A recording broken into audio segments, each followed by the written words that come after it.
In this video, we'll explore a story that unfolded in England in 2011. 17-year-old Emily Longley had a promising future filled with hope and ambition. Sadly, her dreams were tragically cut short, leading to a case that drew widespread attention, not only due to her untimely death, but also because of the events that followed. Emily Longley was born in 1994 in England, to parents Mark and Caroline Longley. 2 years later, her sister Hannah was born, and the two siblings formed a tight bond from a young age. Raised in a nurturing, loving family, Emily enjoyed a joyful childhood. When she was 9 and Hannah was 7, the family moved to Auckland, New Zealand, embarking on a new chapter. After relocating to New Zealand, Emily began associating with a troublesome crowd. Concerned for her well-being, her middle-class parents decided to send her back to the UK in 2010 to live with her grandparents and start afresh. She enrolled at Broken-Hearted College, aiming to earn a business degree while dreaming of a modeling career. In England, she lived in Bournemouth, a coastal town in Dorset, known for its resorts along the English Channel. By the time Emily returned to the UK, her sister Hannah was still in school, and her parents had divorced, but remained on friendly terms. Emily, a striking young woman, quickly caught people's attention. She soon met 20-year-old Elliot Turner, who left a strong impression on her, and their connection developed into a romantic relationship. In April 2011, Emily traveled back to New Zealand to visit her family after being apart for about 6 months. Her father, Mark, greeted her warmly at the airport, thrilled to see his daughter again. She rushed to him, embracing him tightly and expressing how much she had missed him. Emily shared a close bond with her father, who cherished her infectious smile, laughter, and cheeky humor. The next day, the family visited Emily's favorite pizzeria, where she shared updates about her college studies, modeling gigs, and new friends. She also mentioned dating a 20-year-old named Elliot Turner, but admitted she felt too young for a serious relationship. "I think I'm going to end it when I go back," she confided. Over the next few weeks, Emily cherished her time with family and friends, unaware that tragedy loomed. No one could have predicted they would soon lose her. When it was time to return to England, saying goodbye was difficult, but Emily promised to come back in 5 months to watch the Rugby World Cup starting September 9th. A few days after her return, she texted her father, informing him that she had ended things with Elliot, but offered few details. Elliot had reacted oddly after seeing photos of Emily with other men on social media during her New Zealand trip. Elliot, the son of a wealthy jeweler, was 20 and lived a seemingly carefree life. Known in Bournemouth's bar and club scene, he was part of a group of affluent young men called The Firm. Friends nicknamed him All Talk Turner due to his boastful nature. Emily met Elliot in December 2010, and they enjoyed the lavish lifestyle of the resort town, often partying late into the night. However, Turner, who had a history of obsession with women, soon displayed jealousy, leading to heated and sometimes violent arguments. Described by some as threatening, aggressive, controlling, and possessive, Turner had a troubling past. In January 2008, at age 16, he received a police warning for harassing an ex-girlfriend with relentless texts and emails after their breakup. Turner thrived on being the center of attention and didn't need to work, as his parents provided everything. He skillfully manipulated those around him, including his parents, and his life revolved around parties, women, alcohol, and illegal substances. He saw himself as a gangster, even carrying a hammer to intimidate others. Friends viewed him as the group's go-to person, often buying drinks at bars. He bragged about driving a new Mini Cooper a gift from his grandmother, and cultivated a bad boy image with streetwise posts on social media, often calling himself Scarface or God. Despite his many admirers, Turner grew deeply attached to Emily, who complimented the successful image he worked to project. As their relationship progressed, his controlling behavior intensified. He even threatened to kill her. In an emotional note written a few months before her death, Emily pleaded with him. 1. I love you. 2. Don't say you'll kill me. 3rd. Stop talking about your ex-girlfriends. 4th. Stop being so constantly aggressive. Be cooler because that is so much hotter. You make me scared because you're so intimidating. As Turner's true nature surfaced and his controlling tendencies worsened, Emily realized he wasn't the person she wanted to be with. However, people like Turner don't respect boundaries. One evening, Emily was out with friends at an entertainment venue. Surveillance cameras captured her entering a nightclub with her group. That night, Elliot Turner read her Facebook messages and discovered she was seeing another man. Enraged, he confronted her at the club. Their argument escalated, and Emily threw her drink in his face. Turner verbally abused her, criticized her outfit as too revealing, and threatened violence. Despite their breakup, he refused to let her go, ruining her evening and prompting her to leave. He followed her, and his friends overheard him say, "I will kill her. I will go to prison for it and still be a millionaire. I would do 10 years. It wouldn't bother me." Turner caught up with Emily and convinced her to go to his house, claiming he wanted to talk in a calmer setting. Since he lived with his parents, Emily may have felt safer agreeing to go. Neighbors saw them enter the house. The next morning, Elliot's mother, Anita Turner, called emergency services, reporting that Emily wouldn't wake up. "Just tell me what's happened there. It's my son's friend staying with us. This morning I tried to wake both of them up, but the girl didn't wake up. I tried to wake her up. I don't know what it is," she said. Following the operator's instructions, Anita checked for signs of breathing. "No, nothing. She's blue," she reported. It was around 9 a.m. when the ambulance arrived, but all they could do was pronounce Emily Longley dead. During the call, Anita's calm demeanor struck some as unusual for someone who had just found a deceased girl in her home. In New Zealand, Emily's father, Mark, woke up at 2 a.m. to numerous missed calls from his ex-wife, Caroline, and younger daughter, Hannah.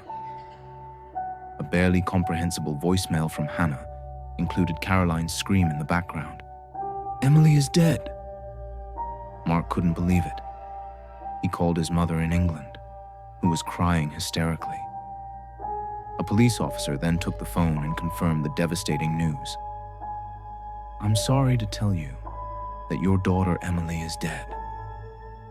Mark was shattered, unable to process the loss. Just a week earlier, Emily had been smiling on his couch. Flying to the UK, he refused to accept her death, but reality soon sank in. Initially, the police stated Emily had died in her sleep, which seemed implausible given her young, healthy condition. They collected evidence but awaited autopsy results. Meanwhile, Elliot Turner publicly mourned Emily, posting photos of them together on Facebook. Despite police suspicions, they lacked solid evidence to challenge Turner and his parents' claim that Emily had died mysteriously in her sleep. The investigation focused on determining the cause of her death, as this would clarify the case's nature and guide their next steps. While awaiting autopsy results, investigators found a disturbing Facebook post from Emily, written days before her death. "I have a stalker," she wrote. "Someone just called me and I was like, 'Who's this?' And they were like, 'You don't know me, but I know everything about you. I asked, "How did you get my number?" And he said, "I'll tell you when I see you." Then kept asking me out. So I hung up, but they wouldn't stop calling. Around the same time, police learned Emily had argued with Elliot Turner in front of nightclub guests before her death. Interviews with Turner's friends revealed his obsessive control over Emily, his knowledge of her meeting another man, and his repeated threats to kill her. His friends had dismissed these as empty boasts to boost his gangster persona. The autopsy didn't pinpoint a definitive cause of death, but suggested strangulation as a possibility, with one expert noting that the physical findings were consistent with pressure applied to the neck. Suspecting the Turner family's involvement, investigators installed listening devices in their home. Their suspicions were justified. Recordings captured Elliot instructing his mother on how to handle police interactions and what to say, with his father, Lee Turner, reluctantly complicit. The conversations revealed the family's efforts to destroy evidence and obstruct justice. "Mom, we've perverted the course of justice, destroyed vital evidence in this case. You look so guilty by ringing the father. Think, think, think. Brain, brain, brain," Elliot said. Through these recordings, investigators learned that Elliot admitted to causing Emily's death. He was arrested a week later. Despite his denials, the audio evidence was damning. His lawyers challenged the recording's authenticity, but the judge admitted them as evidence. Unaware of the police surveillance, Elliot had admitted in the recordings to feeling daily anger, saying no one had ever infuriated him as much as Emily. During the trial in May 2012, his lawyer argued self-defense, claiming the argument in his bedroom had turned violent. However, the recordings and testimonies painted a vivid picture of a controlling, violent individual whose actions led to Emily's tragic death. Despite the defense's efforts, the evidence against Elliot Turner was overwhelming, revealing a chilling tale of obsession and violence. Elliot claimed he grabbed Emily by the neck but didn't strangle her, stating he found her dead in his bed the next morning. On the second day of the trial, he expressed disgust at his actions that night. Allegedly, after finding Emily dead, he wrote a letter to his mother expressing shame and a desire to flee to Spain. He admitted to planning an escape, as evidenced by packed bags and a passport found in his pocket when police arrived. In court, Turner admitted to threatening Emily and feeling upset the night before her death after reading false emails on her phone. He described their fight, claiming Emily began hitting him, and in an attempt to calm her, he gave her a 20-pound note for a cab. "She just ignored me at first. Then 5 seconds later, she just went crazy. I had never seen Emily get to that point of rage. I didn't know what to do. She would not stop. I kept repeating, 'Stop it, calm down.' At that point, I grabbed her by the neck using my right hand," he said. When asked by defense counsel Anthony Dunn why he did that, Turner replied, "To stop her going nuts. I did not know what to do. My right hand made contact with her neck." When asked how hard he grabbed her, he said, "I would not say very hard, but it was quite hard. I grabbed her and pushed her down onto the bed. I pressed down on her neck when she was in the lying down position." He claimed he held her for 5 or 6 seconds before letting go and storming out of the room. Turner insisted he didn't intend to kill Emily and thought she had fallen asleep, only realizing she was dead the next morning. In an interview with the Herald newspaper, Emily's father, Mark, spoke of the profound pain of losing his daughter. "Here's the thing about death. It sucks. It doesn't matter if it's your child, your partner, or your 99-year-old grandmother. It sucks that a person is there one day and not the next. It's not something we can deal with easily. All anniversaries are hard. Birthdays are hard. Christmas is hard. Easter is also tough because it was the last time I really spent time with her." Mark lamented the future Emily was denied. "I miss seeing the life she was denied unfold. We had a brief glimpse of the woman she was becoming, and I was so proud of her. I am her father, and of course I'm biased, but the world really was a better place with her in it. It was certainly a lot more fun." At the trial, Elliot Turner was depicted as a spoiled, wealthy young man whose parents tried to shield him from consequences. The court learned he had free reign in the family's affluent Queen's Park home in Bournemouth, where he hosted wild parties for his middle-class friends. He lived in a converted garage with his own minibar, where he strangled Emily on his bed. Police examined Turner's computers and found incriminating searches, including death by strangulation and how to avoid punishment for a crime. The primary motive was jealousy, confirmed by testimony from Luke Ashford, who spent the night with Emily, highlighting Turner's envy. Even in custody, Turner boasted that the jury would believe his story of self-defense, claiming Emily had attacked him. In letters from prison, he bragged about soon driving a new Range Rover and moving to Spain, planning to sell his story's rights and live a glamorous life. Ultimately, the evidence, including his own admissions and computer searches, painted a clear picture of a jealous, controlling individual whose actions led to Emily's tragic death. Despite his defense, the jury saw through his distorted narrative and he was held accountable. Emily's father, Mark, and her family have endured unimaginable pain since her death. In his Herald interview, Mark reiterated the devastation. "Here's the thing about death. It sucks. It doesn't matter if it's your child, your partner, or your 99-year-old grandmother. It sucks that a person is there one day and not the next. It's not something we can deal with easily. All anniversaries are hard. Birthdays are hard. Christmas is hard. Easter is also tough because it was the last time I really spent time with her." He emphasized the hardest part. "I miss seeing the life she was denied unfold. We had a brief glimpse of the woman she was becoming, and I was so proud of her. I am her father, and of course I'm biased. But the world really was a better place with her in it. It was certainly a lot more fun."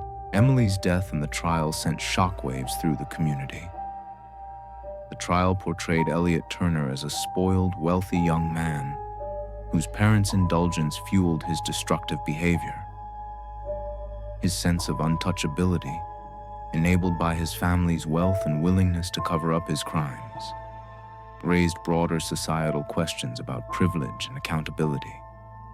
Emily's friends and community held vigils and memorials to honor her memory, recalling her as a vibrant, kind, and ambitious young woman whose life was tragically cut short.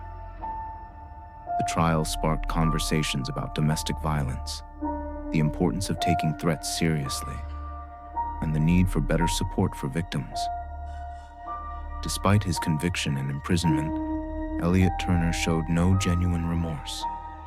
His behavior in prison, including boasting about his crime and future plans, further demonstrated his lack of regret for the pain he caused. This continued arrogance has only deepened the disdain of the public and Emily's family. When Turner's parole application arises, the parole board will face a critical decision. Given his lack of remorse and disregard for the severity of his actions, there is significant concern about his potential release. The justice system and the public will be watching closely to ensure accountability is upheld.